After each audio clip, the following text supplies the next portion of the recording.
Hi, I'm Megan. Welcome to today's live reading of Marked Wolf by Lilliana Rose, presented by Itsy Bitsy Book Bits. Join me. Chapter 1. Tamaska. I don't trust your kind. Tamaska's words reverberated in her head as she backed away from Kodiak. Pain ricocheted from her knee. The fall, when fleeing the vampire in the bushland, left her body hurting. But it was the image of him as a wolf that scared her the most.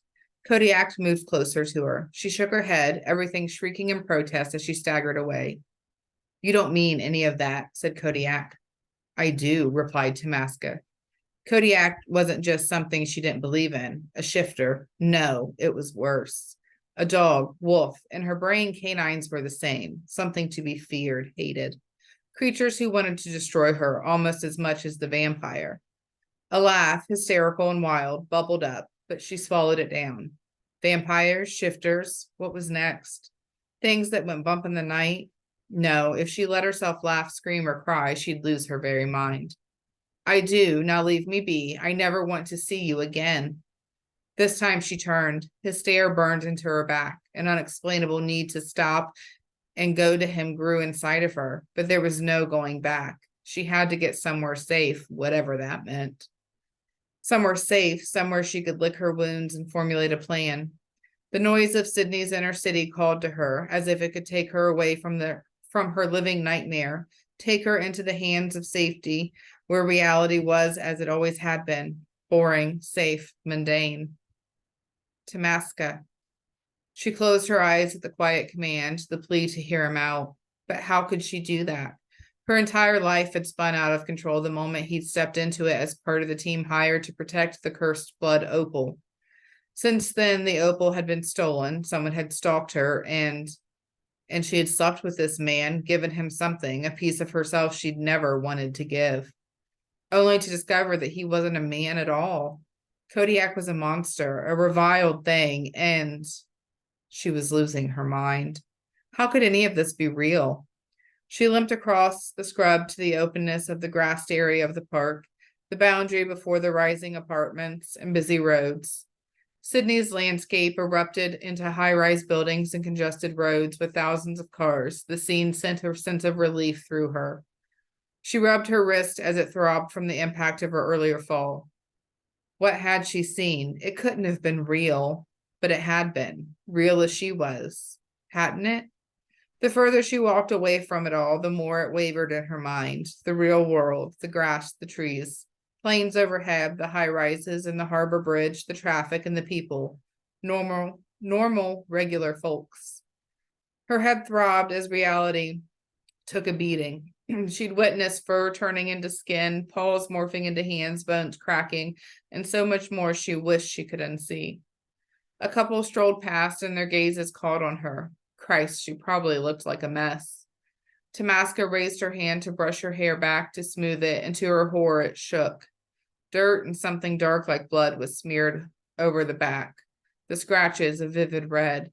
Averting her gaze from the staring couple, she limped along the path before they could say a word. What could she say if they asked if she was all right? Vampires, shifters, curses? She fingered the lump on her head. That had to be why her crazy thoughts of wolf shifters and vampires wouldn't vanish. Her fear of dogs didn't help either. She couldn't be anywhere near them. That was another reason not to trust her thoughts. Tamaska's skin prickled as she accelerated away from Kodiak. How could he be human and wolf at the same time? It made no sense. At the same time, a familiarity in the truth of his existence chilled her to the core. She was making excuses, trying to find a way around the horrible, glaring truth. The world wasn't simple like she thought. Creatures like Kodiak, like that vampire, existed, and no amount of so-called rational thought would change the ugly truth. A sharp pain rippled through her as Kodiak's words echoed in her mind. Her best friend Talia was dead, killed by a vampire who wanted to do the same to Tamaska. Let them fucking try. The pain in her knee eased as she maintained her speed toward the main road. Clearly not a serious injury. She thanked whatever stars that might be lucky for that. By the main road, she would be visible to a city full of people. Kodiak wouldn't dare try anything then. Automatically, she glanced over her shoulder to see if he had followed her, but no. Something called to her, like he'd physically hooked into her, chained her to him somehow. He was a fever in her blood, and she knew he was still there before she turned. When she did, her gaze found him immediately. Kodiak stood at the tree line, his gaze firmly fixed on her, his expression almost unreadable, almost because something glimmered in his eyes like determination, like regret, want, disappointment. She shivered. It didn't matter what they'd done, how she'd learned his body, the feel of his skin, those hard muscles, the heat of him, his kiss. No, she didn't want him, not beyond that physical call. Unable to move, she stared back. He wasn't coming for her. He was naked, and that thought made her shiver. With relief, she told herself he couldn't risk chasing her without drawing unwanted attention and possibly getting arrested. She gave him a stormy look as if to dare him to follow her. If he did, she would make him regret it. By God, she would. Her pulse quickened as anger boiled through her. How dare he try and convince her she needed him? Apart from everything, he'd lied to her. Lied.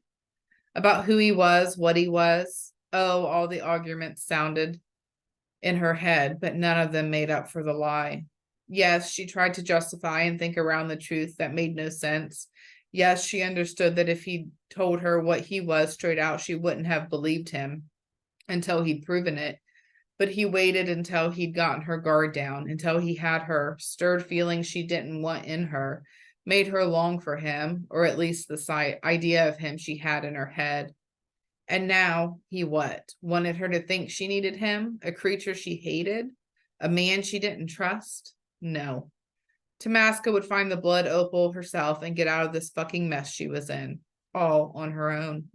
She turned and hurried onto the footpath, desperate to escape those burning, watching eyes, then hailed the first taxi to come along. She slipped in, closing the door with a bang as if shutting Kodiak out of her life. "Where to, miss?" asked the driver, peering into the rearview mirror, his dark eyes momentarily giving her pause. Could he be a wolf shifter too? How the fuck would she know? She clutched the door handle hard, ready to flee, her muscles tensed, ready to respond to her command. "Miss, you want a lift or not?" His sharp tone cut through her irrational thoughts.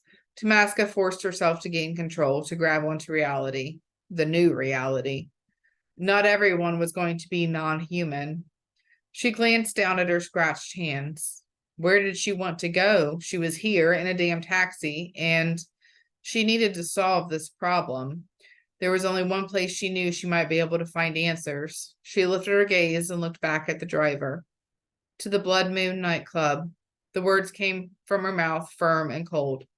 Impulsive? Perhaps. But impulse didn't mean she was wrong. After all, where the hell else could she search for answers? She tried all other avenues. Where? He said this like he must have misheard. Blood Moon nightclub. The taxi driver's eyes widened and she met his stare coldly. He nodded and then drove off. Tamaska exhaled slowly and steadily. Her heartbeat settled into a regular rhythm, and that tremor of adrenaline calmed.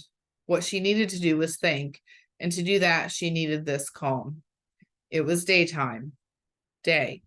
Vampires weren't active during the day. Even the one that had attacked her had been scared of the day's light. She could see that now as she looked back. A bubble of hysteria threatened to overtake her, but she pushed it away. Despite the blood drinking she'd seen at the club, she was going back. Kodiak had confirmed that the blood opal was there. If she wanted to find it, that was the first place she needed to look, no matter how dangerous it might be. No, how could it be dangerous? It was daytime. The vampires wouldn't be there. Tamaska snorted at the thought. Vampires. She was either losing her mind or it had been opened. Right then, she didn't know which or what was worse. You all right, miss? Sure, she shrugged. This was the craziest thing she'd ever done, times 100, to go back to the nightclub alone a second time, even if it was day. But one thing she knew was this was the safest time she could choose. It wasn't even open. Vampires were creatures of the night, and if they had humans on staff, well, what were the chances that anyone would be there after such a big weekend celebration? No one in their right mind would be there, not this early.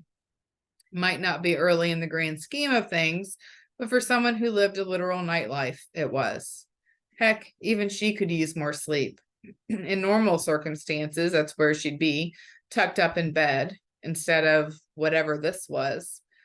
But she'd take this weird advantage and run, turn her life getting this messy and chaotic so rapidly into some kind of blessing.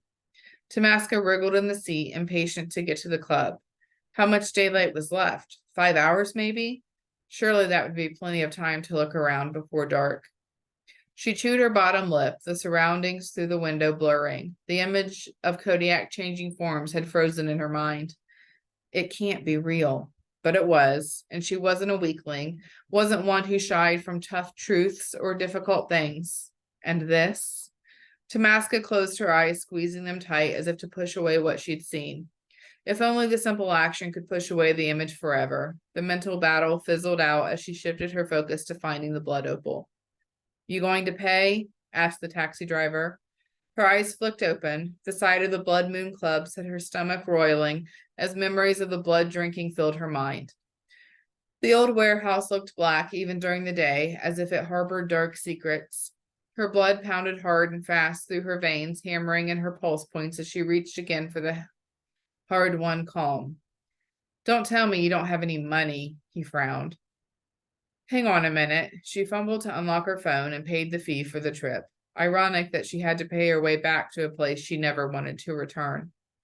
But if that was what she had to do to get the blood opal back, then she would push aside her fears. Her life depended on getting that gem back in the hands of its owners and putting her life back on track to running her own marketing business. You sure you want to get out here? Asked the driver. Tamaska hesitated, overwhelmed by the building staring down at her. She refused to let the images of the previous night or of Kodiak's transformation scare her away from finding the blood opal. Yes. She pushed the door open and got out before she changed her mind. The sound of the taxi driving away made her stomach clench. Then a sudden rush of heat, zinging with a sexual need, shot through her. Memories of what she'd done with Kodiak the first time they'd had sex rushed in and threatened to buckle her knees.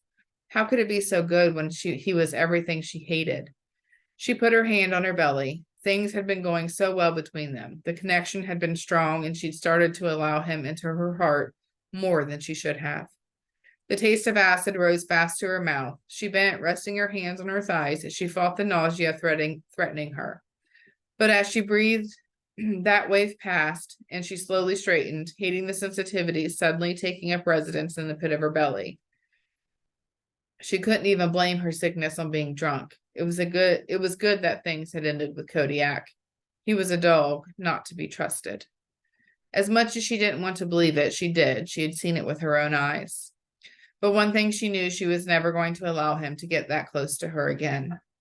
This wasn't about him. This was about her, the future, finding a way out of the mess, and hopefully by returning the opal, she could somehow use that to bring this place down and avenge her friend's death. All she could do was try. She squared her shoulders and looked up at the building. I am out of my depth. No, she wasn't letting defeatist bullshit in. Not now, not ever. This was another facet of her. She prided herself on taking whatever came at her. That's how she needed to view this. Her skin prickled with excitement. She loved a challenge, especially when so much was riding on her success.